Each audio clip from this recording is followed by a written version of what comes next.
Muito bom dia, boa tarde, boa noite para você que está assistindo esse vídeo aqui. Vamos comentar hoje sobre Brasil-Haiti, pela segunda rodada, pelo segundo jogo do Brasil nessa Copa do Mundo. Vamos responder algumas perguntas se o Brasil convenceu. Vamos falar de cada jogador, falar sobre o primeiro tempo, sobre o segundo tempo. Se você gosta desse tipo de conteúdo, já deixa seu like, se inscreve aí embaixo, compartilha para quem gosta também e bora pro assunto. A primeira coisa que eu quero falar aqui é sobre a formação que o Ancelotti finalmente mudou. O Ancelotti, ele povoou mais o meio-campo, ele recuou o Paquetá, ele não tava mais com aquela formação esquisita onde ele focava todo mundo pelo lado esquerdo, ele conseguiu dominar mais o meio-campo, fazer com que o Brasil ficasse mais com a bola, com que o Brasil, mesmo que não fosse tão incessante na forma do ataque, o Brasil conseguisse controlar mais um pouco esse meio-campo, que eu acho um ponto positivo. Mostra que o Ancelotti entendeu que estava ruim, mostra que o Ancelotti percebeu que ele tinha que mudar essa formação do 4-2-4. E ele faz um 4-3-3 ali um pouco mais convencional, com um pouco mais que a gente conhece, e não com aquela formação esquisita que ele estava. E eu gostei um pouco mais do jogo do Brasil, certo? Começando então pelo primeiro tempo, os 20 primeiros minutos do Brasil, 20 minutos de nada. O Brasil ele não apresenta literalmente nada naqueles 20 minutos. Não pressiona, não faz tanto ataque. O Brasil não machucava o Haiti, também não tomava pressão. Foi 20 minutos de nada. Foi um jogo chato até, inclusive. Só que aí, aos 23 minutos, o Brasil ele destrava numa recuperação de bola do Matheus Cunha no meio-campo. O Matheus Cunha ele recupera essa bola. Rapidamente ele já toca pro Bruno Guimarães, que toca pro Vini. O Vini, cara, partidaça do Vini, já vou falar dele. Ele faz esse corte, chuta em cima do goleiro. O Matheus Cunha, que começou, termina a própria jogada no rebote. Primeiro gol, gostei do Matheus Cunha e eu acho que aí o Matheus Cunha ele cavou a vaga dele por conta da recuperação e da ajuda que o Matheus Cunha ele consegue dar no meio-campo, na criação de jogada, e sempre foi um ponto muito forte do Matheus Cunha mesmo no United, ajudando muito o Bruno Fernandes principalmente nessa construção de jogada, recuando bastante. Ele não é aquele 9 que vai ficar plantado na frente, ele é um cara que ajuda bastante na recuperação de bola. Ele é um 9 não convencional, vamos dizer assim. Ele é um 9 que vai ajudar bastante nessa recomposição e nessa armação de jogada. Então, ele é um cara que ele pode começar e terminar a jogada mesmo sendo 9. Ele recupera essa bola e termina, certo? Indo já direto pro segundo gol, mais um gol de pressão alta, de recuperação de bola. O Paquetá, que fez um jogo excepcional pra mim, um dos melhores em campos do Brasil. Ele tem que ser titular desse time e calando a boca de quem subestimou ele, e que inclusive eu subestimei. Peço desculpas pra você, Paquetá, que jogou muito, muito em mais um jogo, né? Ele se mostrou eficiente, se mostrou um jogador que tem que ser titular mais uma vez. Ele recupera essa bola atrás do meio campo, já toca pro Vini, que acha esse passe enfiado pro Matheus Cunha, que na hora me deu um desespero, porque o Matheus Cunha ele adianta demais essa bola pra esquerda, ele praticamente fecha o ângulo dele, só que mesmo assim ele gira o corpo já batendo essa bola no canto, indefensável, um baita golaço do Matheus Cunha. E aí, dito esses dois primeiros gols, quero falar sobre a pressão alta do Brasil. Eu acho que essa pressão alta ela pode ser muito eficiente para o Brasil ao longo dessa Copa do Mundo, porque o Brasil, contra as seleções mais fortes, talvez não consiga ter essa criação de trás tão forte, porque a França, a Argentina, a Alemanha são seleções que vão marcar mais em cima, que vão pressionar mais o Brasil, e é aí que o Brasil pode se sobressair, porque se o Brasil ele quer jogar mais dando a bola para outra equipe, o Brasil ele não quer ser essa equipe que vai dominar a bola, que vai ter a posse do jogo, pode ser um ponto forte, porque ao dar a bola para outro time, o time, na hora que ele for recuar a bola, na hora que ele tiver que começar uma jogada de trás, o Brasil faz essa pressão e o Brasil tá fazendo essa pressão muito bem. O Bruno Guimarães recuperou bastante bola, o Paquetá recuperou bastante bola, o Matheus Cunha recuperou a bola no primeiro gol. E é aí que tenho que dar um crédito pro Ancelotti, que tá conseguindo fazer isso muito bem feito. Conseguiu contra o Marrocos, conseguiu contra o Egito e hoje consegue mais uma vez se favorecer dessa pressão alta muito bem feita do Brasil. Já vou falar dos três gols aqui, depois a gente vai falando sobre as situações do jogo. Indo já pro terceiro gol, Paquetá, mais uma vez, dá um baita de um lançamento pro Vini, ele recebe essa bola ali no círculo central, já dá o lançamento pro Vini, e eu vou deixar uma foto aqui, cara, que me deixou muito curioso, essa linha alta do Haiti. Eu acho que o Haiti, ele desrespeitou um pouco o Brasil, mas não desrespeitou, né, mas desrespeitando o Brasil, na questão de dessa linha alta, cara. Ele talvez não estudou a velocidade do Vinícius Júnior. O Vinícius Júnior é um cara que ele dificulta até para jogadores de elite, laterais de elite. Já é difícil marcar o Vinícius Júnior. Quem dirá para jogadores do Haiti? O Vinícius Júnior, ele é impegável na velocidade, ele sai correndo e toca ali no canto do goleiro. Eu vou deixar uma foto aí dessa linha alta que me surpreendeu. Não achei que o Haiti fosse fazer essa linha alta, acabou fazendo e acabou se auto-sabotando com essa linha alta no terceiro gol, certo? Passando rapidamente pro segundo tempo, que eu acho preocupante, o Brasil ele decide tirar o pé. Eu entendo que foi uma opção tática do Ancelotti tirar o pé, até acho que talvez pela lesão do Rafinha. O Brasil falou, opa, vamos segurar, pá. Só que eu acho que o Brasil precisava fazer saldo, mas também não acho tão preocupante como algumas pessoas citaram. Eu acho difícil o Marrocos fazer mais de 3 gols no Haiti, e mesmo que faça mais de 3 gols, caso faça 5 ou 4, o Brasil, na minha opinião e na minha visão, não vai fazer apenas um na Escócia. Ele vai conseguir fazer mais de um gol na Escócia. Na minha opinião, o Brasil ainda passa em primeiro, só que eu acho que seria muito importante fazer saldo pela confiança. O Brasil ele tá precisando dessa confiança. Por mais que o Brasil saiba que, se quisesse, poderia ter feito mais e teve 2 gols impedidos, teve chute no travessão, seria importante pro subconsciente, sabe? De a gente consegue, a gente é muito forte, a gente é uma das melhores seleções do mundo. Então, acho que eu achei ruim, e eu acho que o mais preocupante é que o Brasil deixou um pouco o Haiti jogar. O Haiti, ele pressiona, ele assusta o Alisson tem que fazer umas 2, 3 defesas ali pra salvar o Brasil. O Danilo também tira uma bola ali em cima da linha, se eu não me engano é o Danilo, tira de bicicleta uma bola. Achei ruim o segundo tempo do Brasil, em certas partes preocupantes. Mas não quero julgar tanto por esse segundo tempo, como também não vou julgar tanto pelo primeiro por conta de ser o Haiti. Mas o segundo tempo tem que ficar de alerta, e se for uma opção tática somente do Ancelotti, menos mal, veremos agora contra a Escócia como que será o Brasil, certo? Parando de falar agora sobre jogo, quero falar sobre jogadores. Vinícius Júnior entendeu o papel dele, entendeu quem ele é na seleção. Como eu disse no primeiro vídeo, depois do jogo contra o Marrocos, ele nunca foi um cara que se escondeu, mas ele errava muito. Agora, ele tá com a confiança do Real Madrid, virou o jogador que a gente esperava, e mesmo se a gente for pegar na Copa de 2022, nunca foi um cara que decepcionou em Copas do Mundo, e mais uma vez mostra que em Copa do Mundo ele é diferente, em Copa do Mundo ele chega, não é o Vinícius Júnior de eliminatórias, o Vinícius Júnior de Copa América. Gosto disso, é muito importante pro Brasil, e pode ser um dos pontos chaves pro Brasil ser campeão, ou pro Brasil fazer uma boa campanha nessa Copa do Mundo,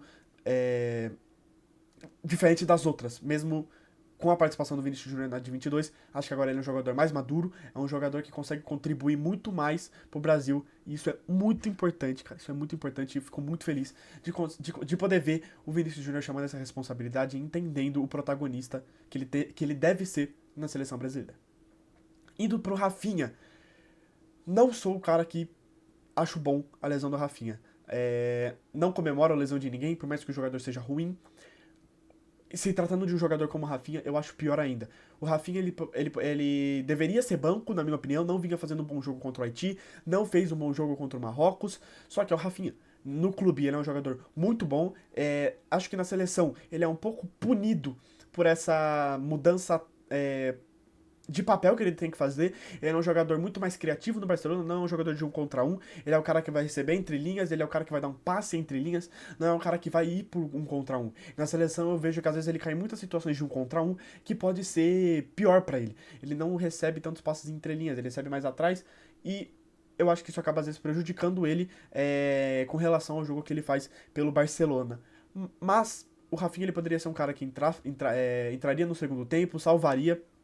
E pelo que eu entendi da lesão dele, provavelmente não joga mais essa Copa, porque eu vi uma declaração do Vinícius Júnior no final do jogo, falando sobre uma lesão em cima de uma lesão, ou uma lesão que teria voltado. E aí eu acho que já era, porque se eu não me engano, ele fica de fora de maio até março com essa lesão, eu vou botar na tela aí se eu tiver errado, mas eu acho que é isso. E por conta desse motivo, provavelmente não teremos mais Rafinha na Copa, o que eu acho muito ruim. Vi gente achando bom, mas não acho bom. Por ser o jogador que o Rafinha representa no clube, eu acho que ele consegue sim apresentar isso na seleção brasileira, porque ele já mostrou que ele é capaz. Mas pela declaração, imagino que não teremos mais Rafinha nessa Copa do Mundo. E falando sobre a atuação do Rafinha rapidamente, cara, ele não vinha fazendo um jogo horroroso. Acho que não era um jogo bom, muito longe de ser um jogo bom. Só que ele tem um gol impedido, ele tem uma cavadinha que ele erra também, que eu acho que ali foi muito ruim, mas era um cara que estava sendo associativo no jogo.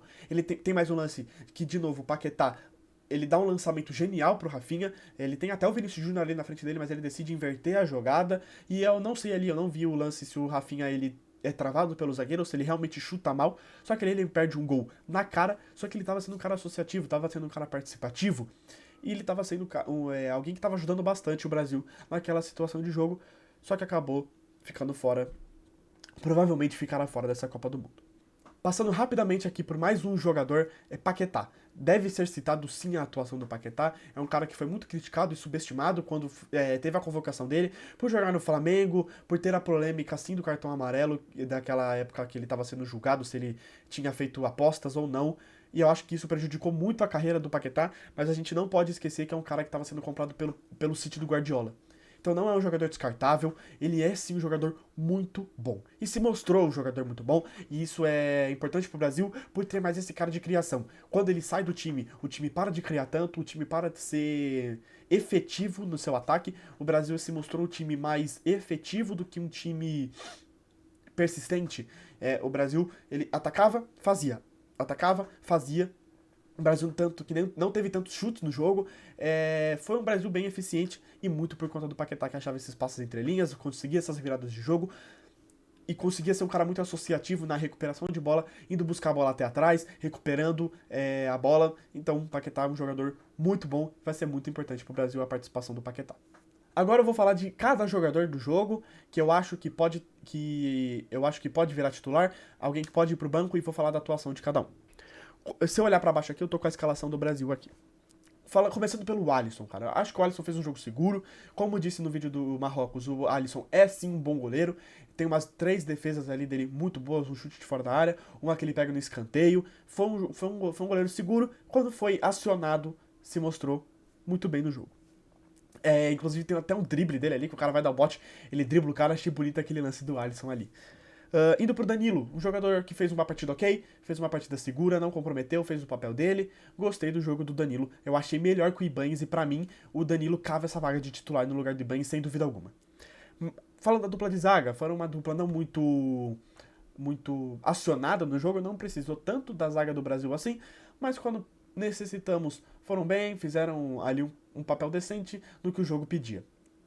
Douglas Santos. Cara, o Douglas Santos merece todos os elogios do mundo. É um cara que chegou muito desconfiado na seleção brasileira, é um cara que ninguém confiava, todo mundo tinha dúvida. Pô, um cara de 32 anos, jogando no Zenit, como que esse cara é convocado para a seleção brasileira, que já teve Marcelo, já teve Roberto Carlos e outros nomes muito bons nas laterais, mesmo que seja na lateral direita. Então é um nome que talvez assuste, mas é um cara que não assusta quando joga. É um cara que ele consegue ajudar no ataque, talvez não tanto, não é um cara que sobe tanto, mas quando sobe, sobe bem. Tem até um lance que ele mostra muita vontade, acho que isso é muito importante, que ele dá 3 desarmes ali na lateral direita, na lateral esquerda, perdão. Dá 3 desarmes, comemora, chama a torcida do Brasil, mostra vontade, mostra raça, que é um cara que, cara, há 2 anos, ele provavelmente nem esperava ser convocado, quem dirá participar de uma Copa do Mundo, e hoje tá aí representando o país, e gostei muito do jogo do Douglas Santos, pra mim, muito seguro e muito bom o jogo dele. Indo pro meio campo, Bruno Guimarães, para mim, fez um jogo muito bom, evoluiu pro jogo que ele fez contra o Marrocos, claro, contra uma seleção menor, mas esse povoamento do meio campo favorece com que o Bruno Guimarães evolua e consiga participar muito mais do jogo, e eu acho que pode ser um ponto positivo o Bruno Guimarães ter melhorado nesse jogo. Casemiro, pra mim, uma surpresa ele ser titular. Pra mim, o Fabinho tinha cavado essa vaga contra o Marrocos, ele entra bem, ele joga melhor que o Casemiro, inclusive, aquele jogo. Só que, pra mim, eu vi muita gente criticando o Casemiro, ele tá sendo aquele jogador que tá sendo muito criticado, estão pegando bastante no pé do Casemiro, mas eu não achei o jogo do Casemiro tão ruim. Achei o jogo ok do Casemiro, no que pedia o jogo, ele foi seguro, ele fez o papel dele, fez o que precisava. Indo pro Paquetá, um dos melhores do jogo, se chamou a responsabilidade, ele é esse cara de criação. O jogo do Paquetá é nota 10, assim, é excepcional o jogo do Paquetá. Rafinha saiu cedo, acabou se machucando, mas fazia um jogo participativo, se associava bastante pro jogo, mas acho que decepcionante é a palavra pro Rafinha.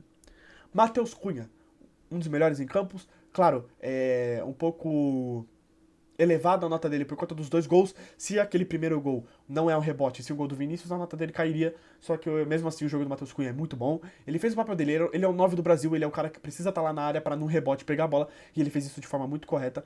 Excelente jogo do Matheus Cunha, que cava essa vaga como titular, sem dúvida alguma, no time do Brasil. E o outro cara é o Vinícius Júnior. Já falei dele aqui, não vou me prolongar muito, mas chamou a responsabilidade, mostrou porque que ele é o cara da seleção brasileira hoje, mesmo que não seja o 10. Ele é o nome dessa seleção, ele é o rosto da seleção brasileira hoje no mundo. Nota 10 pro Vinícius Júnior. Fez uma grande partida o Vinícius Júnior. Indo pros reservas, eu acho que os reservas eles vão ficar muito condicionados pelo segundo tempo, pela tática que o Brasil impôs no segundo tempo, mas mesmo assim vou passar rapidamente sobre eles aqui. Ryan, pra mim, como eu disse, condicionado, mas foi bem. Eu acho que ali quando ele entra nervoso, tem uns 4 lances seguidos ali que ele erra, eu até dou uma criticada, pô, Ryan, eu quero mais de você, você é um bom moleque, você consegue mais. E aí depois, cara, ele recebe bastante bola, ele faz esse pivô, ele consegue fazer essa parede bem ali na lateral direito, associando com o Endrick, pro Endrick abrindo o Martinelli. O Brasil tava fazendo bastante essa jogada de começar pela direita, vai pro meio, abre pra esquerda. E o Ryan conseguiu participar bem dessas jogadas quando ele se sente mais seguro no jogo, ele vai ficando confortável ao longo do jogo.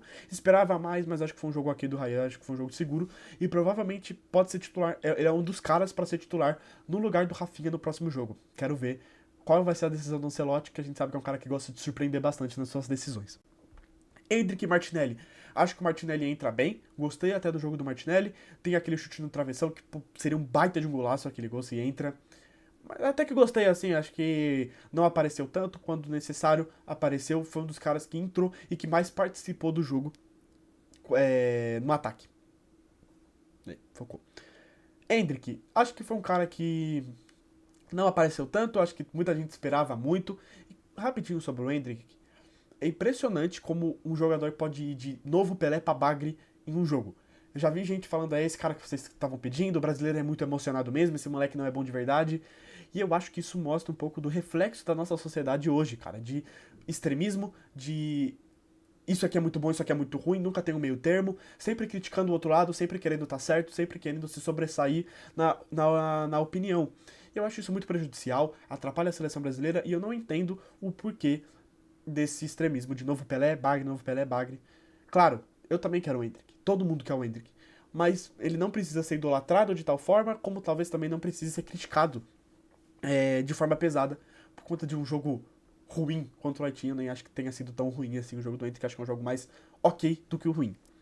Indo pra Ederson e Danilo, não quero muito analisar os dois, acho que nem tem margem para analisar, eles já entraram tarde no jogo, fizeram o papel que cumpriram. Acho que o Ederson entrou um pouco pior até pela furada que ele deu ali, que dá uma pegada na análise. Era um gol muito fácil ali de fazer, talvez, muito fácil, é difícil de falar, mas era um gol que outros jogadores fariam, mas ele acaba furando, então acho que vai ficar um pouco marcada a atuação do Ederson por conta desse lance, mas não dá muito para comentar sobre eles. Só para finalizar o vídeo, vou falar do jogo contra a Escócia. Provavelmente vai sair um pré-jogo aqui contra a Escócia, acabou não saindo contra o Haiti, não tive muito tempo para fazer esse pré-jogo, mas contra a Escócia com certeza vai sair esse pré-jogo. E minha expectativa é de vitória do Brasil, uma vitória tranquila. A Escócia é muito ruim, me surpreendeu até pro lado negativo. Não esperava uma grande seleção da Escócia, mas achei pior do que parece. Tem até jogadores bons como McGinn, McTominay, Tierney, Robertson, o jogador do Bolonha, que eu agora esqueci o nome dele, acho que é Ferguson. Vou me corrigir aqui se eu estiver falando errado. Mas o coletivo assim não é tão bom, e são jogadores que não conseguem se potencializar tanto na seleção. O próprio McTominay fez um jogo bem ruim contra o Marrocos, inclusive. Mas a minha expectativa, não quero me prolongar muito, quero fazer um vídeo só sobre isso, a minha expectativa é de vitória. Certo? Se o Brasil convenceu, acho que não, mas eu acho que evoluiu. Ele convence ele convence no primeiro tempo, o segundo tempo já não acho que convence tanto. Quero ver contra a Escócia pra ter uma expectativa maior, porque eu vi a Holanda jogando hoje contra a Suécia e gostei bastante do jogo da Holanda. Claro, a Suécia também não é uma seleção muito boa, só que a Suécia, pra mim, é melhor que o Haiti, e a Holanda conseguiu ser incessante o tempo todo contra a Suécia e não só no primeiro tempo. Então, quero ver contra a Escócia se o Brasil consegue fazer esse papel um pouco melhor, mas lembrando que o Ancelotti ele vai ser um cara mais pragmático, ele vai ser um cara mais tranquilo na seleção brasileira e não esse cara que vai pressionar o tempo todo, e ele mesmo disse que não vai ser um trabalho com muitos gols. Ele disse, inclusive numa entrevista, que não se ganha quem faz mais gols, e sim quem toma menos. Então, não vou me precipitar tanto por conta desse segundo tempo, porque talvez uma tática do Ancelotti. Quero ver mesmo quando pegar uma seleção boa, certo? Então, deixe seu like, inscreva-se no canal, comenta aí a sua opinião, comenta se convenceu, comenta se você acha que tem que mudar algo, se você gostou da nova formação do Brasil, qual a sua expectativa para o jogo contra a Escócia, compartilha com quem gosta desse conteúdo e até a próxima.